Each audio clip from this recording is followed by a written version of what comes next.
Hey guys, happy Christmas Eve. Happy holidays. My name's Charlotte. I'm going to be your host for the next hour. Hang on a second here.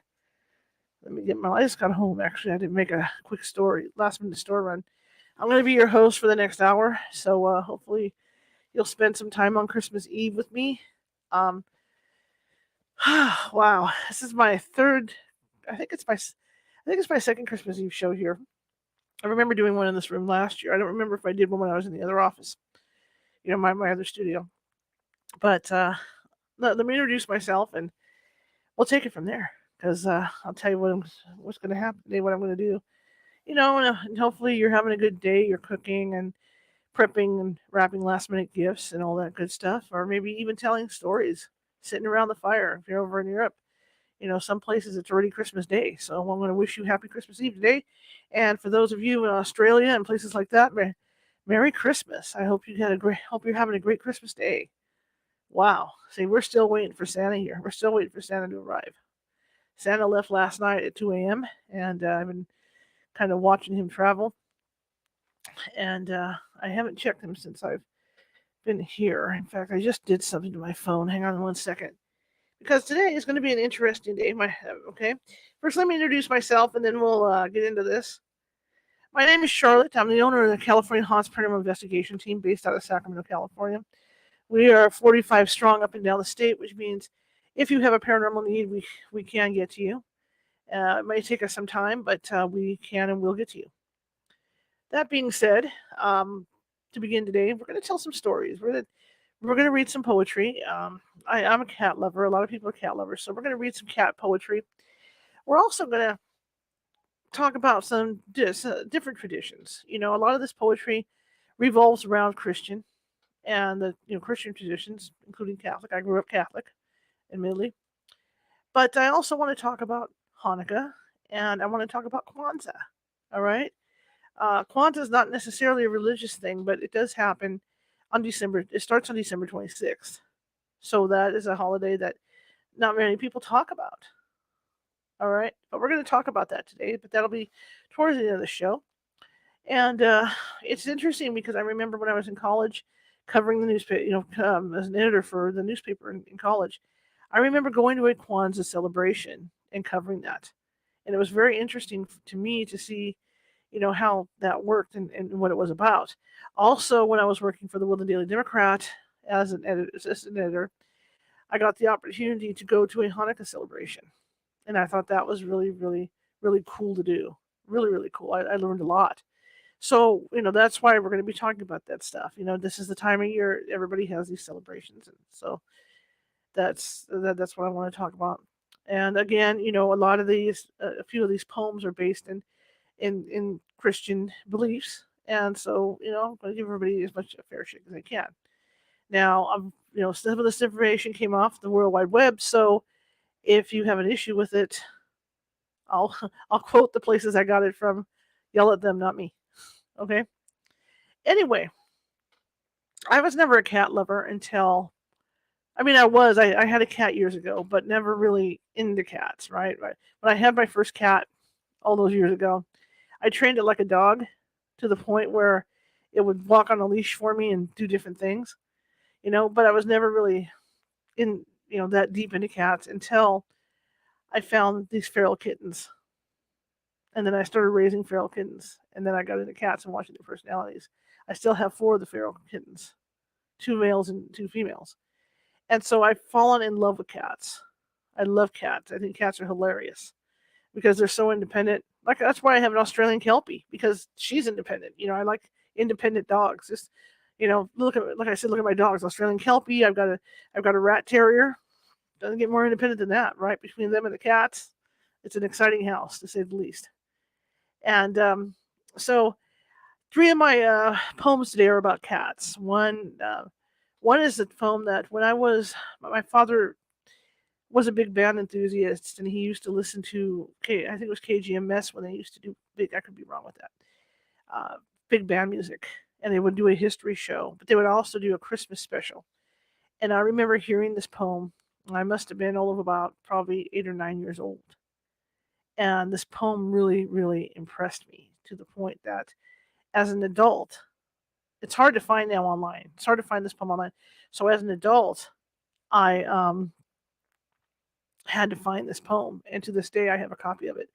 And the person that wrote the poem, they don't even know who wrote the poem anymore.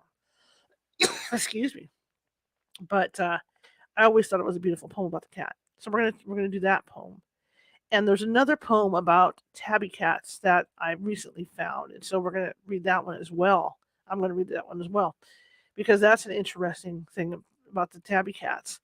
So as we sit here, like I say normally in my little start to the show, as we sit here together tonight, this evening, put your feet up, go grab some hot cocoa, get your snacks, get your hors d'oeuvres, whatever it is you like to eat. Dim the lights a little bit, sit down by the fire, and we're going to tell some stories, okay? We're going to talk about some things. So let me get to the first one. I'm going to be reading these off just to let you know off screen, so you're going to see me not look at the screen directly. So let me find it. Let's see. So here's the first one. This is one that's titled The Legend of the Christmas Cat. But again, there's no author to it. Nobody knows who the author is. It's author unknown. So here we go. At midnight stroke, on the first Christmas, half the world awoke. Then out of nest and lair came thronging to Bethlehem the wordless folk. Hurried the beasts of the forest, the birds of the air, to pay the Lord their homage and his due. And cat came too, mincing on delicate feet to see the child. But being shy and wild, approached no nearer than the hearth, lay down and distant there. While the rest knelt in praise, the cat, by too much glory overcome, could not withdraw her gaze from the nativity, could only stare through silted eyes, as things of fur and feather, the deer beside the lion, the pheasant, the hare safe in the fox's paws, bent down together. Although their anthems lifted all around, she, in her throat, made only a trembling sound, and could not bow her head, yet, as the morning dawned, and one by one the other creatures fled, each to his own habitat. The eagle to his crag, and to his pawn the otter, only cat remained. Beside the dying fire, unable to quit the place that was both crib and stable. Then Mary spoke aloud. Dear cat, she said, dear stiff-necked, proud and obstinate beast, I bless you. From this hour, leave wilderness behind, because you stayed. Though none shall have the power to call you servant, yet the hearth shall bind you forever to itself, both fond and free. Wherever man is, you shall also be, and many a family will smile to hear you singing, where you settle household hosannas, like a pulsing kettle. Some winter night, observe cat now. Her eyes will suddenly gleam, yellow against the light, her body shudder in a jungle dream, her claws unsheath their sharpness, as she remembers old times, old barbarous customs, old Decembers, before she called the tribes of man her friends. Then the dream ends, and reassured, she curls herself along the floor and hums her warm domestic song. Author unknown.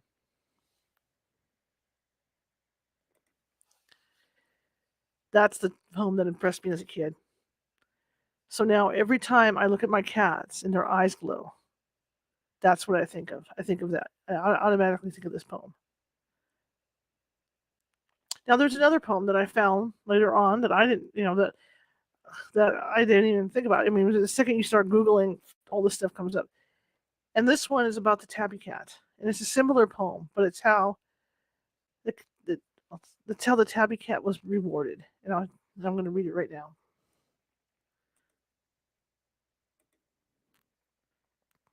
So let me move this over a little bit. Okay. As the first beams of daylight streamed through the doorway, the young mother leaned toward the cat, sleeping in the manger with her son. Thank you, she whispered. The cat blinked its large gold eyes and purred contentedly. I would like to show you my appreciation. Though I have nothing to give you, I will ask God for a blessing. As she traced her initial on the cat's forehead, and she prayed, "May the Lord bless you, most loving and sensitive of animals. From this day on, you and your children will wear the sign, and all who see it will reward you with loving kindness." The cat looked up at Mary and gave a joyful meow. This is why today old tabby cats have the letter M on their foreheads.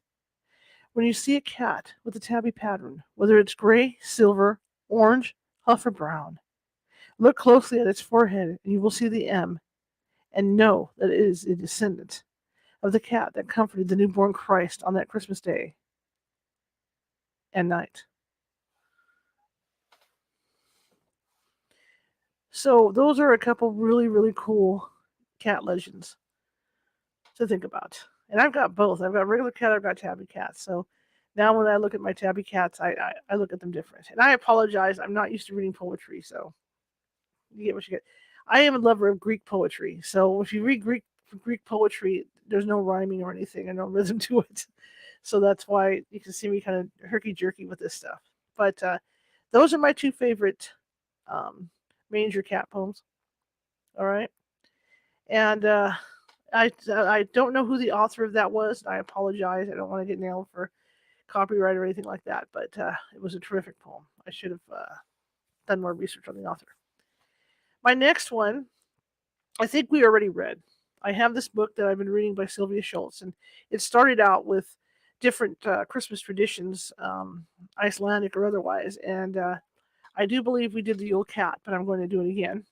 And we could talk about the Yule Cat a little bit too before we get into it. The Yule Cat is completely different from these other two versions of the cat. In fact, it's funny because I was watching the Christmas Chronicles yesterday, and the first part takes place mostly in the United States. The second part takes place, of course, at the North Pole. But in some of the scenes, Kurt Russell is actually hunting the Yule Cat. And it's very interesting. And it turns out this evil Yule Cat is friends with the main bad guy, who's this elf that got sentenced away from the North Pole. And this is this elf, this former elf's friend, where you see this elf standing there with this wicked smile, and the Yule Cat comes over and licks him. But let's talk about the Yule Cat a little bit. And let me pull it up. Yes. Okay. And this comes from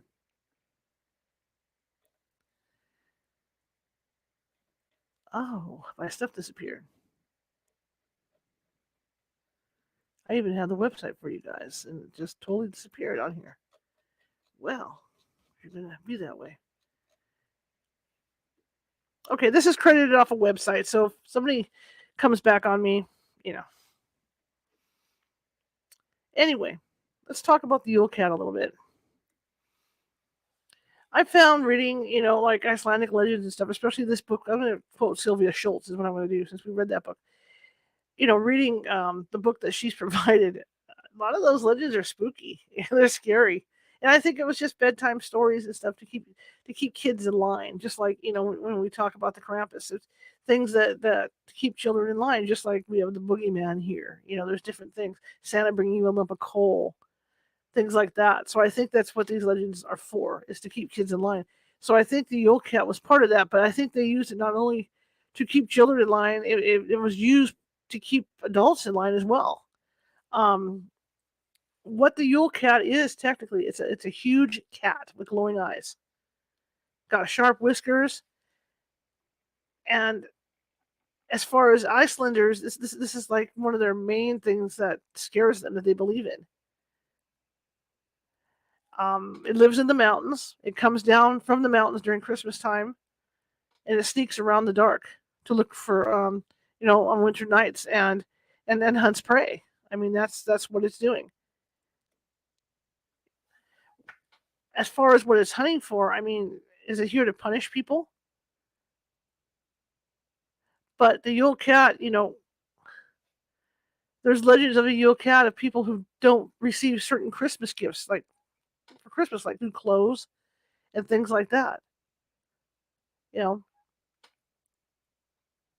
But it seems like, according to what I've what I've read from the author, and this information I got online today, it goes after people who are very poor. So I mean, I don't know. It's just I think it's just a way to keep people in line. But it's believed that the Yule Cat legend, oh yeah, here it is here, was used as motivation for farm workers to finish processing the autumn wool before Christmas. Because after they finished the task of doing it, they'd receive clothes from the farm owners and stuff like that. So if they didn't finish their work, in other words, yep, sorry. It's kind of like, getting paid. You don't finish your work, you're not going to get paid. So that's essentially what they were doing. Only in this case, they they were supposedly using clothes to keep people motivated.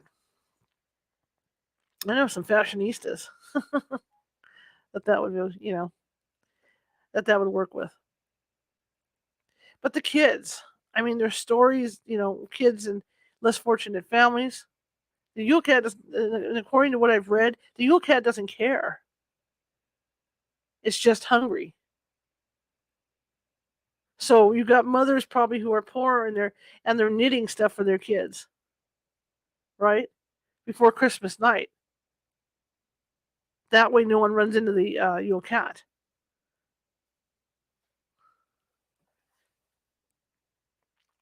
Um, let's see, many kids nowadays are happy with clothes. Yeah. So what this article says is that it's ironic to think that kids nowadays can be unhappy with clothes as Christmas gifts. I'm just trying to read off here. Where they don't like gifts from grandma. We think about the Christmas Story. Remember the aunt that was giving Ralphie the bunny suit, that kind of thing. It's all boring compared to toys. But with Iceland, kids, the legend says that people would die for those socks. So would die for socks and stuff like that. So it's kind of cool. Anyway, so there's another one where the Yule Cat eats. Let's see, I'm just trying to, because it enlarged on me. Where it comes in and steals all the Christmas food. So you make all your food ahead of time. You might have it out. Maybe take a nap, come back. There's no Christmas food. No new clothes, no food. Wow, that would really that would really bite. So here's the poem. The poem was written in the late 1800s, and here's how it goes. You all know the Yule Cat, and that cat was huge indeed. People didn't know where he came from or where he went.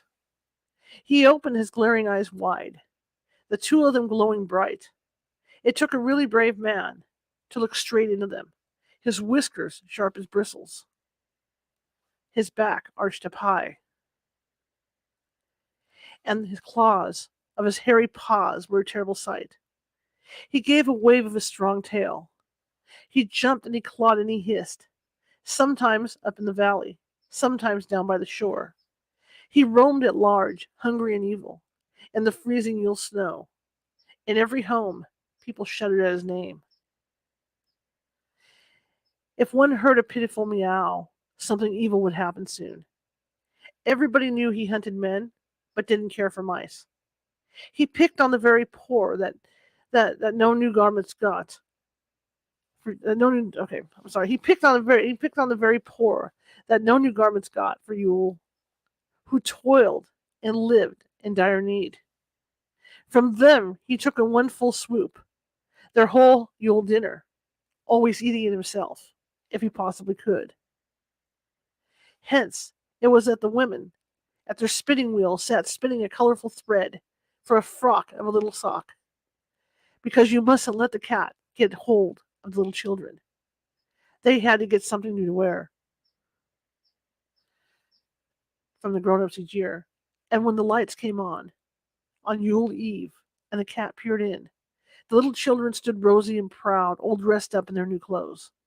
Some had gotten an apron, and some had gotten shoes, or something that was needed. That was all it took. For all who got something new to wear stayed out of that pussy cat's grasp. He then gave an awful hiss, but went on his way.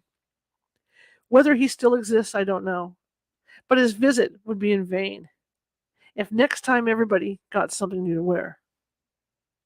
Now, you might be thinking of helping where help is needed most. Perhaps you'll find some children that have nothing at all. Perhaps searching for those that live in a lightless world will give you a happy day and a merry, merry Yule. Wow. Let me get back on so I can see you guys. There we go. That's just a big wow. I'm cheered up now. But I mean, that's the legend. And I remember when I was first reading this book, and she had all these different legends in there. Sylvia Schultz. And it was dark. It was really you get done reading, you were like, okay, I'm cheered up for the holiday now. But yeah, that was the legend of the Icelandic Yule cat, as opposed to the other two legends. So again, if I've offended, now that I'm doing this show, if I did not mention any names as to where stuff came from, I apologize. But everybody's fully credited. I'm not saying it's my stuff because it's not my stuff, except for the first one that I had to search. How's everybody enjoying their Christmas Eve? I am. I'm having fun. I love spending time with you guys. Last night, Marcy and I were out doing a light tour. We ended up an hour late, but we did a light tour for an hour, almost an hour and a half, and it was pretty fun, really fun. The best thing about Christmas is that everybody's so nice. It's just I've always heard stories about this. Why? And I've always wondered this. People are so nice during Christmas, and I wish that it would continue through the whole year because it's just really cool, really cool. Now I'm going to read something that everybody reads every Christmas Eve. Actually, nope. You know what? I'm going to hold it till the end. Never mind. Okay, we're going to move on. Change my mind. That's going to get held to the end. I think you guys know what it is. So let me. Okay, that's where we're at now. Since I go through all this stuff. Here we go. Back in the late 1800s. Let me get this up. I have to enlarge it because I'm blind. So give me a second here. Okay. Enlarge and pull over. I'm going to read this off a PDF. I'm a newspaper editor. Well, I used to be anyway. I worked for several newspapers on the editorial chair, and I remember lots of letters used to come in from kids. And the one particular newspaper we had, children would send in their Christmas wishes, and it was really, really neat to watch. And so I got to thinking about tonight what I wanted to do, and I decided to, because I am technically a newspaper editor. Let me move this over. Trying to make room here so I can read this. Okay. The Yes Virginia letter. There's a lot that goes on, and even you watch these Hallmark movies. Let me get this up here. Sorry, because I can't see myself. Okay. Even with these Hallmark movies, and I just watched North Pole yesterday, or the day before I watched North Pole, and how the kid at 11 years old, nobody else believed there was a Santa Claus, and all this is going on. And it's hard for kids these days. It's really hard because there's so much commercialism built into Christmas. And for a kid growing up, my family was very good about the Santa Claus thing, where I didn't know there wasn't a Santa Claus until I was like 13, 14. I honestly, my family was really good about keeping that a secret, and they play up to it. And I think it's important for a kid. I think it's important for a kid to be a kid and have that. I don't have children. I have dogs, but I think it's very important for children to have that magic, that little bit of magic in their lives. And, for them to keep being children as long as possible is great. So this letter, I've had occasion to read it several times, as a newspaper editor. In fact, it's run in a couple newspapers that I've worked for. But it's the Yes Virginia letter, and it was written in the late 1800s. Young Virginia was having issues with her friends telling her there was no Santa Claus. And she went to her father to ask him if there was a Santa Claus. And his response was, if you see it in the Sun, it's so. The Sun was a current newspaper at that time. So this is what she writes to the editor of the Sun. Dear editor, I'm 8 years old, Some of my little friends say there's no Santa Claus. Papa says, if you see it in the sun, it's so. Please tell me the truth. Is there a Santa Claus? Now, there was a movie done about this, and I mean, this has been all over. This is one of the most. Virginia O'Hanlon, that's who wrote the letter. And there's been a lot said about this, but it's a wonderful thing. And here's what the editor of the newspaper says: Virginia, your little friends are wrong. They have been affected by the skepticism of a skeptical age. They do not believe they see. They do not believe except they see. They think that nothing can be which is not comprehensible by their little minds. All minds, Virginia, whether they be men's or children's, are little. In this great universe of ours, man is a mere insect, an ant, and his intellect is compared with the boundless world about him, as measured by the intelligence capable of grasping the whole truth and knowledge. Yes, Virginia, there is a Santa Claus.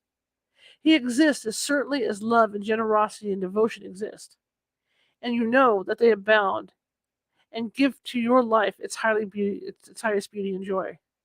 Alas, how dreary would be the world if there were no Santa Claus. It would be as dreary as if there were no Virginias. There would be no childlike faith then, no poetry, no romance to make tolerable this existence. We should have no enjoyment, except in sense and sight. The eternal light with which childhood fills the world would be extinguished. Not believe in Santa Claus? You might as well not believe in fairies. You might get your papa to hire men to watch all the chimneys on Christmas Eve to catch Santa Claus. But even if you did not see Santa Claus coming down, what would that prove? Nobody sees Santa Claus. But that is no sign that there is no Santa Claus. The most real things in the world are those that neither children nor men can see. Did you ever see fairies dancing on the lawn? Of course not. But that's no proof that they are not there. Nobody can conceive or imagine all the wonders that are unseen and unseeable in the world. You tear apart the baby's rattle and see what makes the noise inside. But there is a veil covering the unseen world, which not the strongest man, nor even the united strength of all the strongest men that ever lived could tear apart.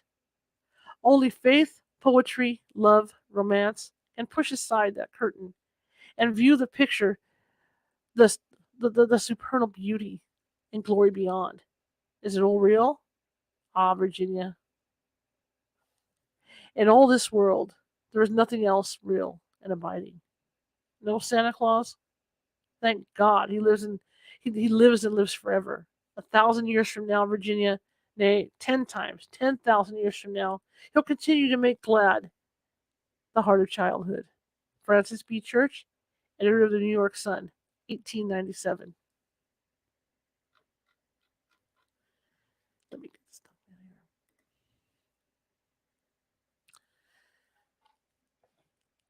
What a great letter. What a great letter from a great man, a great editor, newspaper editor. Heart goes out to him. And as a newspaper editor, my heart goes out to him. But Santa doesn't have to exist. It's something we know. The movie The Santa Claus, the first movie of the Santa Claus with Tim Allen, when he first goes to the North Pole and he thinks it's a joke when he gets there. He doesn't get it, but his son gets it because his son knows. His son knows in his heart. It's the belief. It's all about the belief. If you believe in ghosts, there you have belief there. Do you see a ghost every day to know it's there? No. Do you see Santa Claus? Yeah, at the mall. But you don't have to physically have him to know that he exists, just like any religion. Whatever you believe religiously, that's your that is you're the person or the being you look to for comfort or whatever. That person doesn't have to be standing in front of you for you to believe. You know it's there. You know you can feel it in your heart. And that's what that poem is about. That's what that thing is about. You can feel that in your heart. And that goes for all religions. We tend to block religion into, okay, you're a Catholic, you're a Christian, you're this, you're that. It shouldn't be that way. All religions have their have their certain beliefs. Some celebrate Christmas, some don't. Some celebrate Hanukkah, right? Some people celebrate Christmas, some people celebrate Hanukkah. Some celebrate Kwanzaa, even, right? We're going to talk about Kwanzaa tonight. But the important thing is what's here and what you believe. It doesn't matter. Just like I usually don't go political, but tonight I want to talk about this. During the COVID lockdowns, what I saw online upset me because there were people that were complaining that they couldn't worship because they couldn't go to a building to worship. Again, your worship is right here, right in your heart. You don't need a building to worship in. Go out to the woods. Talk to whoever you feel is your deity. That's where your worship is. That's who created everything, or however you believe, right? There's always one creator. That's where it comes from. Go out to the woods, go sit by the ocean and think about how many thousands of years that ocean has been washing up on those shores. My big thing is mountains. When I go up to the mountains, when I go to Mount Rainier or Mount Shasta, and I look at that mountain and I think, look at all the history that mountain has seen. Even though it's an inanimate mountain, right? Whoever created the mountain, that mountain has seen so much. That's how I look at it.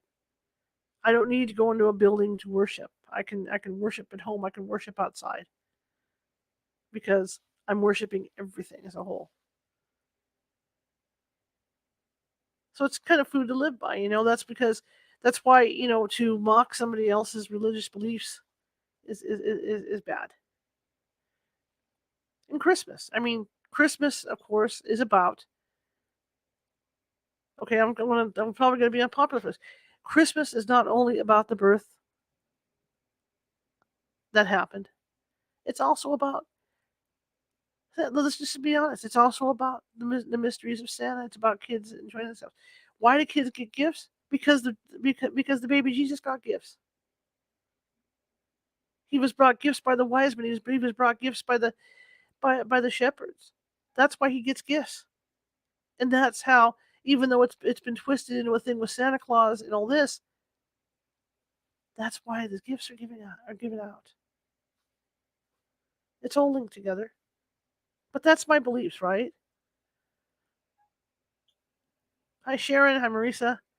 But that's my beliefs, okay? So I'm not trying to push it onto you guys. Those are my beliefs. That's how I've always believed. And that's what it's about. And that's why today I decided to add on to the show today. We're going to talk about Hanukkah. We're going to talk about Kwanzaa. Because those are two more major holidays coming up. Kwanzaa starts December 26th, the day after Christmas. So we're going to talk about that. But now we're going to shift into Hanukkah. I'm going to tell you the story of Hanukkah. And I'm going to tell you what happens during Hanukkah. Like I said, I had the opportunity as a newspaper reporter to cover Hanukkah. And it was very unique. I love looking at other religions and seeing how they're done. And it was very, very impressive and unique to me to cover Hanukkah. All right. I am not here to offend anybody religious wise. I am here just to show you guys the different stuff during this time of year. Okay. So don't take this the wrong way. And here we go. Let me pull it up. And we'll pull up. And this, I grabbed this off a website, of course. Where we at? Nope, not that one. I got so much of this stuff up. Okay, nope, we did that one. See, I've got all this stuff here. Is that it? Yeah, okay. So here's what we're going to talk about. We're going to talk about Hanukkah a little bit. I have a friend, Michael, I have a couple of Jewish friends, my friend Jason and Michael. And Michael kind of told me a nice story about Hanukkah, so I went ahead, Did some more research, looked some stuff up, and this is coming from www.chabad.org, chabad.org. That I got this from.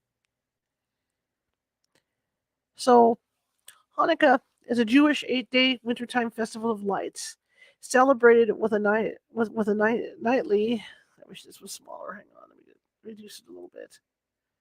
Celebrated with a nightly menorah lighting. I'm gonna do a quick reduction, real quick, so I can read this stuff just a little bit. Okay.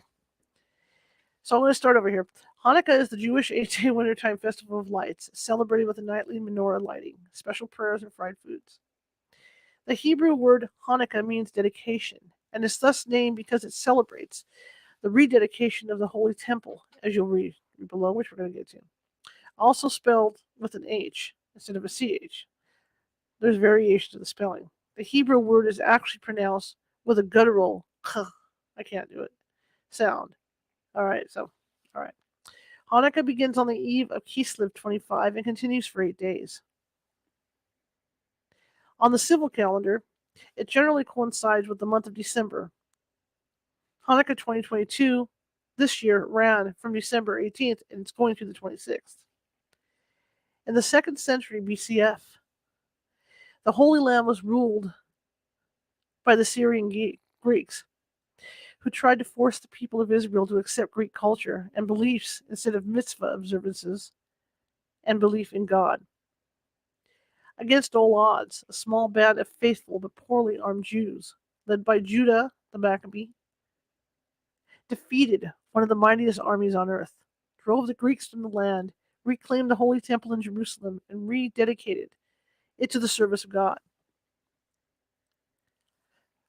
When they sought to light the temple's menorah, which is that 7-branch candelabrum, they found only a single cruse of olive oil, that had escaped contamination by the Greeks. Miraculously, they lit the menorah, and the 1-day supply of oil lasted for 8 days, until new oil could be prepared under conditions of ritual purity. To commemorate and publicize these miracles, the sages instituted the festival of Hanukkah. At the heart of the festival is a nightly menorah lighting. The menorah holds 9 flames, one of which is the shamash, which is used to kindle the other 8 lights. On the first night, they light just one flame. On the second night, an additional flame is lit. By the 8th night of Hanukkah, all 8 lights are kindled. On Friday afternoon, care must be taken to light the menorah before Shabbat candles are lit, and the following evening, they are to be kindled only after Shabbat is ended. Special blessings are recited, often to a traditional melody before the menorah is lit, and traditional songs are sung afterwards. A menorah is lit in every household, or even by each individual within the household, and placed in a doorway or window. The menorah is also lit in synagogues and other public places. In recent years, thousands of jumbo menorahs have cropped up in front of city halls and legislative buildings, and in malls and parks all over the world. We recite the special Hallel prayer daily, and add, don't get mad at me, you guys, Val al Hanisam in the daily prayers. And in the, let me see, because it's starting to move on me here, and in the grace after meals, to offer praise and thanksgiving to God for delivering the strong into the lands of the weak, the many into the lands of the few, the wicked into the hands of the righteous. Since the Hanukkah miracle involved oil, it is customary to eat foods in fried oil.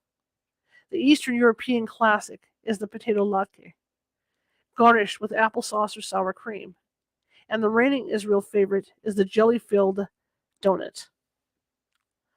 On Hanukkah, it's customary to play with the dreidel, a 4-sided spinning top bearing the Hebrew letters Nun, Gimel, Hai, and Shin, an acronym for Nisgaldul Hacha Shant. I hope I did that right. A great miracle happened. Great miracle happened there. The game is usually played for a pot of coins, nuts, or other stuff, which is won or lost. based on which letter the bridle lands on when it's spun. In today's consumer driven society, people tend to place great importance on giving Hanukkah gifts. However, the tradition is actually to give Hanukkah gelt, gifts of money to children. In addition to rewarding positive behavior and devotion to Torah study, the cash gifts give the children the opportunity to give charity. This has also spawned the phenomenon of foil-covered chocolate gelt. I want to show you guys something. I got this from my niece. I wasn't sure what it was until I read this today. And it's right here. And you can see there's a menorah on it. So this is what they're talking about. Foil-covered chocolate gelt. See that? So I got a little bag of this from my niece and my sister. I got a bunch of these sitting here. So that's what that means. I wasn't sure what it meant. I just thought, whoopee, I got gold coins, right? But that's what it is. Foiled chocolate gelt. Different sizes. Now I lost where I was at. Give me a second here. There we go. So that, guys, is the story of Hanukkah. So it's kind of interesting. Like I said, I like to look at different religions. And without making people mad, in my mind, because that's my mind is my mind. I have an odd mind. And when you look at it, Catholic religion, we light our candles every Sunday for the Advent. So we do a similar thing, except ours means something different. But we light our Advent candles every Sunday until leading up to Christmas. So there you have that. Now we're going to talk about Kwanzaa. Something people don't talk about very often is Kwanzaa. And I, again, as a newspaper editor for my college paper, I had the opportunity to attend a Kwanzaa event. So let's go ahead and do that. And this information. Wow, I should do it on my phone. This information came from Wikipedia, so that's where I'm getting it from. So we'll talk about Kwanzaa a little bit because it does happen on December 26th. So there you go. It's on Wikipedia. So let me go up here and we'll start reading about Kwanzaa. Kwanzaa is an annual celebration of African American culture from December 26th to January 1st, culminating in a communal feast called Karamu, usually on the 6th day. It was created by activist Maulana Karenga based on African harvest festival traditions from various parts of West and South Africa. Kwanzaa was first celebrated in 1966. Okay, so we're going to do this. Here's the history here. Maulana Karenga created Kwanzaa in 1966 during the aftermath of the Watts riots as a specifically African American holiday. Karenga said his goal was to give blacks an alternative to the existing holiday of Christmas and give blacks an opportunity to celebrate themselves and their history, rather than simply imitate the practice of the dominant society. For Karenga, a major figure in the Black Power movement in the 60s and 70s, the creation of such holidays also underscored the essential premise that you must have cultural revolution before the violent revolution. The cultural revolution gives identity, purpose, and direction. According to Karenga, the name Kwanzaa derives from the Swahili phrase Matunda Ikwanza, meaning first fruits. First fruits festivals exist in South Africa, celebrated in December and January with the southern solstice. And Karenga was partly inspired by an account he read of the Zulu festival, Umkohose Wokwishwama. I tried, okay? It was decided to spell the holiday's name with an additional A, so that it would have symbolic letters. During the early years of Kwanzaa, Karenga said it was meant to be an alternative to Christmas. He believed Jesus was psychotic, Christianity was a white religion that black people should shun. As Kwanzaa gained mainstream adherents, Karenga altered his position so practicing Christians would not be alienated, stating that the 1977 book Kwanzaa, A Celebration of Family, Community, and Culture, that Kwanzaa was not created to give people an alternative to their own religion or religious holidays. Many African Americans who celebrate Kwanzaa do so in addition to observing Christmas. And after its initial creation in California, Kwanzaa spread across the United States. So let me see here as I go on. Kwanzaa celebrates what its founder called the seven principles of Kwanzaa, or Nguzo Saba, the seven principles of African heritage. They were developed in 1965, a year before Kwanzaa itself.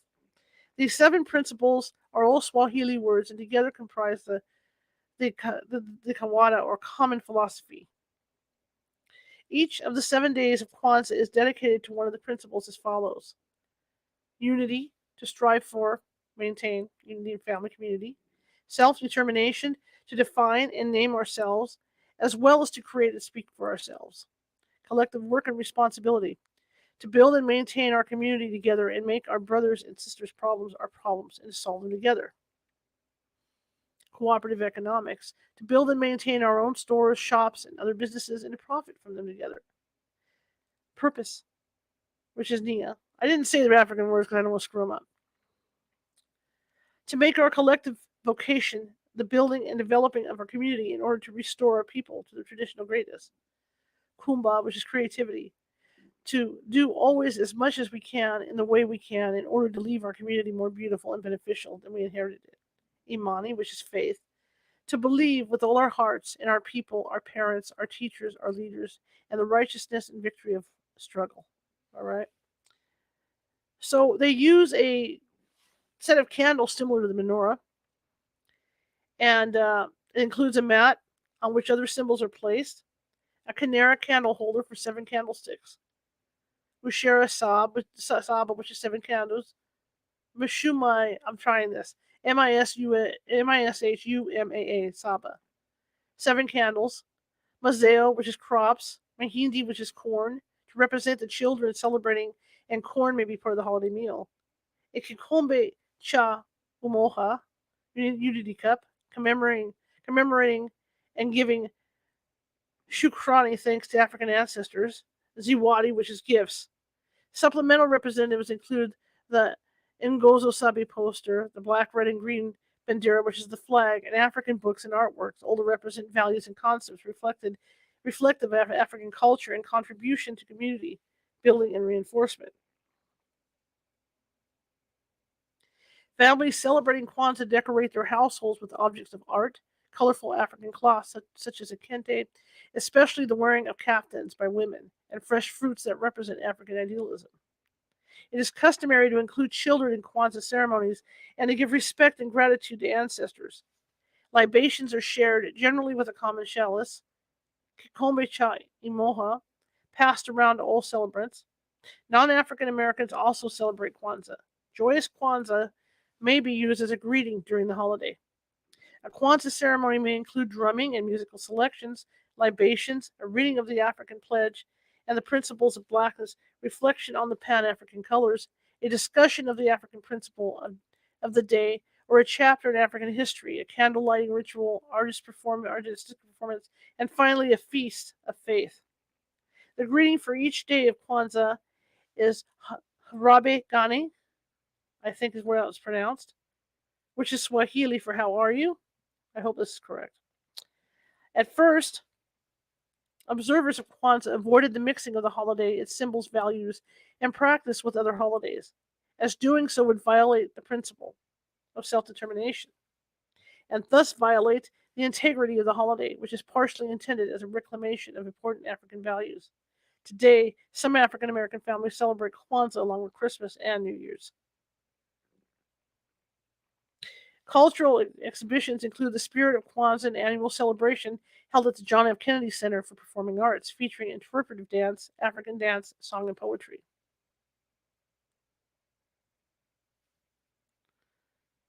Other countries that celebrate Kwanzaa include Great Britain, Jamaica, France, Canada, and Brazil.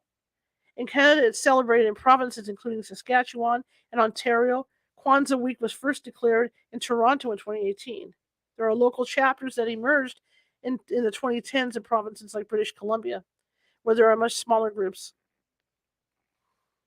Okay, well, that was from Wikipedia about Kwanzaa, so I just wanted to kind of teach everybody about something different this year. because not everybody celebrates Christmas or celebrates all the same way. So it's kind of nice to have that balance. And I also had Turkish friends for years that celebrated Christmas like on January 15th or January 3rd, first week or so of January. Because I remember being with them, and that's when they would open their gifts and do stuff. So I mean, there's traditions everywhere, all over the world. I mean, you could go for months and months and months and talk about stuff. I mean, not every place celebrates the same.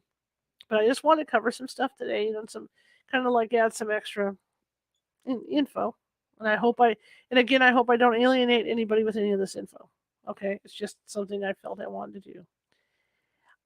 We're gonna close with a traditional Christmas thing, and we've been talking about Santa, we were talking about the cats and all that stuff. And let me go find it.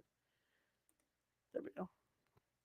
But I want everybody to think about this, and tonight when people that already have it's Christmas Day in these other countries, but in the United States and Canada, where it's still Christmas Eve, just think about that. It's about family. It's about your beliefs. It's about, excuse my stomach. I have issues.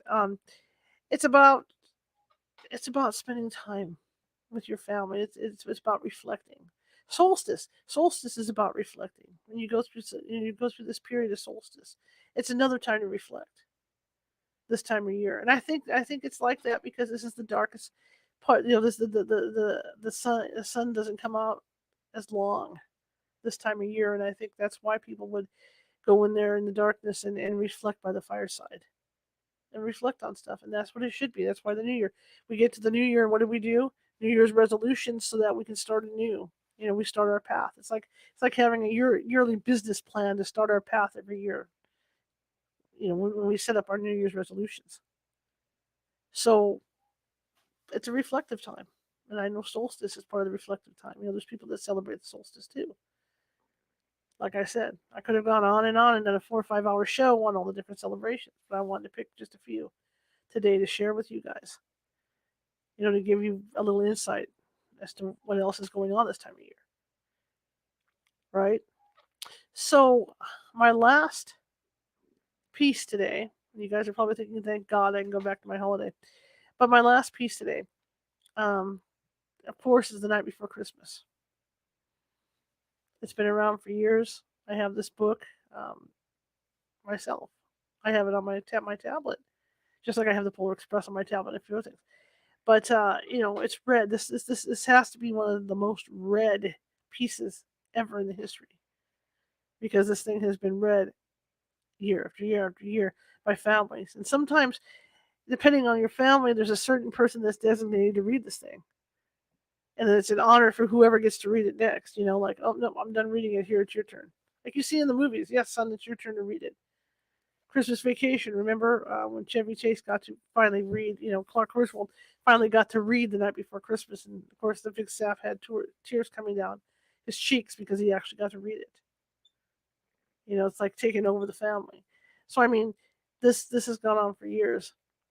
Interesting story I can tell you and share with you about my father. My father loved Christmas, and he was the one that was always decorating the tree, and he would wrap garland around his body and walk around the house. That's how he was, just to walk around, and he had the Santa Claus face because he smoked cigars, and I actually found it, and I have it, and I'll have to put it up one year. And he would put it right on over our fireplace, and because he smoked cigars, of course Santa had to have a cigar. So to this day, there is a partially small, almost to the nub cigar that my dad shoved into Santa's lips. And so when you see this thing, there's my dad's cigar, because that's how my dad's personality was. And so the story goes is I must have been, and I can't say foul language on the air, obviously.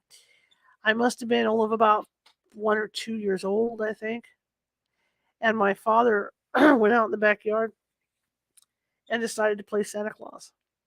And we've always had dogs, right, on the backyard.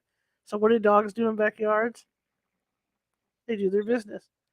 So he's out there. I think it was the dark, and he was out in the dark, and he walking around pounding, making noises, the ho ho ho and sleigh bells and all that. And then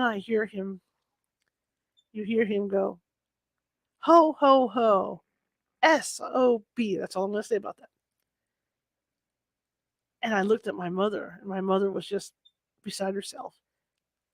And as it turned out, when he came in, and this is what I found out later in life, he came in because when he had been walking across the yard, of course, he stepped in a pile, which is what made him say that. But the story is, and I don't remember exactly doing this, but the story is we would always go to one of my aunts on Christmas Eve for a Christmas Eve, get together. And I was running around to all my cousins, to all my uncles and aunts, telling them that Santa Claus came to my house and what Santa had said.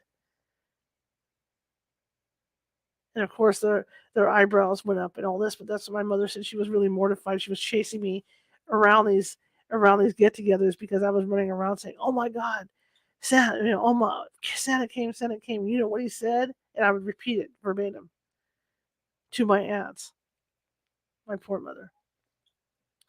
But that was life at my house. I feel sorry for my mother. Anyway,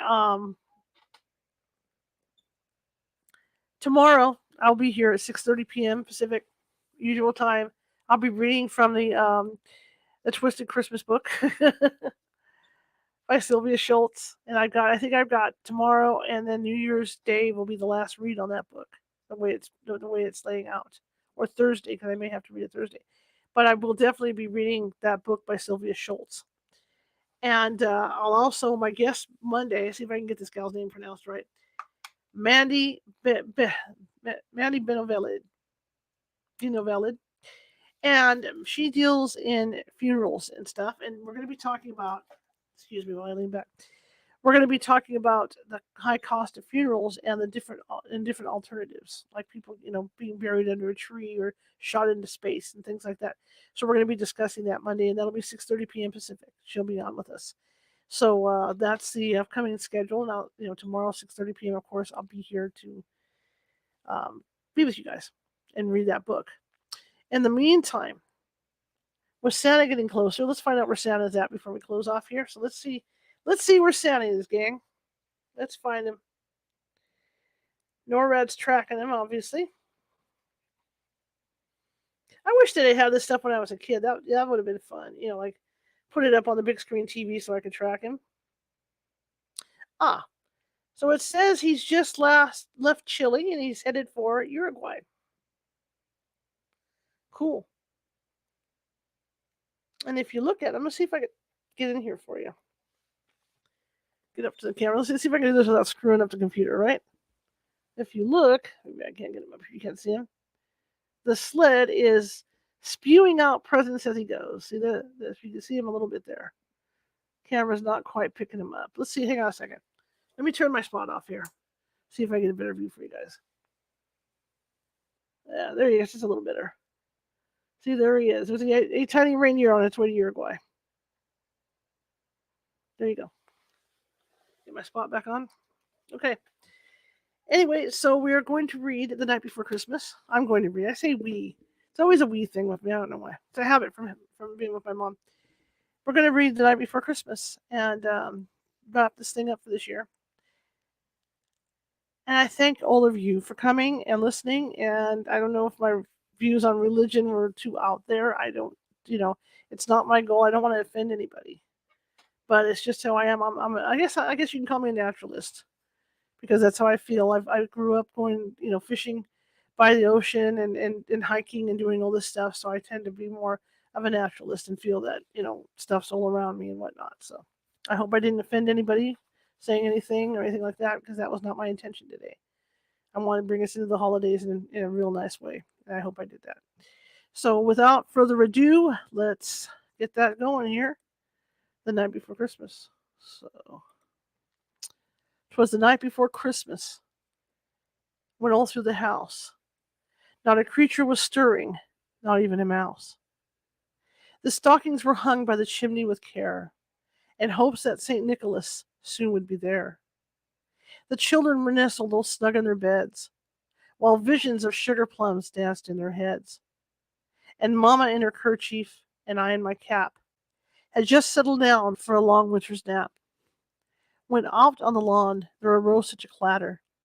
I sprang from the bed to see what was the matter. Away to the window I flew like a flash, tore open the shutters and threw up the sash. The moon on the breast of the new fallen snow gave the luster of midday to objects below, when what to my wondering eye should appear but a miniature sleigh and 8 tiny reindeer. With a little old driver so lively and quick, I knew in a moment it must be St. Nick. More rapid than eagles his coursers they came, and he whistled and shouted and called them by name. Now Dasher, now Dancer, now Prancer and Vixen, on Comet, on Cupid, on Donner and Blitzen, to the top of the porch, to the top of the wall. Now dash away, dash away, dash away all. As dry leaves that before the wild hurricane fly, when they meet with an obstacle, mount to the sky. So up to the housetop the coursers they flew, with the sleigh full of toys, and St. Nicholas too. And then, in a twinkling, I heard on the roof the prancing and pawing of each little hoof. As I drew in my hand and was turning around, down the chimney St. Nicholas came with a bound. He was dressed all in fur from his head to his foot, and his clothes were all tarnished with ashes and soot. A bundle of toys he had flung on his back, and he looked like a peddler just opening his pack. His eyes, how they twinkled, his dimples, how merry. His cheeks were like roses, his nose like a cherry. His droll little mouth was drawn up like a bow, and the beard on his chin was as white as the snow. The stump of pipe he held tight as teeth, and the smoke it encircled his head like a wreath.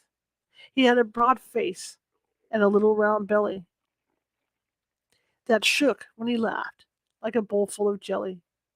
He was chubby and plump, a right jolly old elf, and I laughed when I saw him in spite of myself. A wink of his eye and a twist of his head soon gave me to know I had nothing to dread.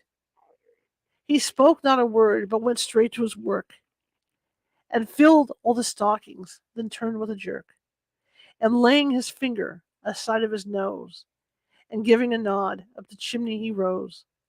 He sprang to his sleigh, to his team gave a whistle, and away they all flew like the down of a thistle. But I heard him exclaim, ere he drove out of sight, Happy Christmas to all, and to all a good night.